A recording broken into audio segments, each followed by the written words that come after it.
Hörmətli izləyicilərim, salam. Bugün qızıl güllərin gübrələnməsi haqqında danışırıq. 8 may 2025-ci il. Asırdır nə? Bu son bir ayda izləyicilərimdən ünvanlanan suallardan biri də qızıl gülə bir ovuc gübrə verdim.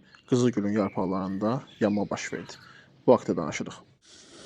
Bir ovuc qızıl gülün kökünə səpmək təhlükəli də olmaz. Amma ümumi bir standart qayda var. Bu qaydanı sizə göstərirəm. Standart qayda bir neçə qızıl gül, baxın, bir yerdə əkilib və bunların gövdəsindən aralı. 1 kvadrat metrə 30 qram, 40 qram, yəni 20-40 qram arası səpə bilərsiniz. Hal-hazırda qızıl güllərə birbaşa azotun özünü istifadə etməyi məsləhət görmürəm.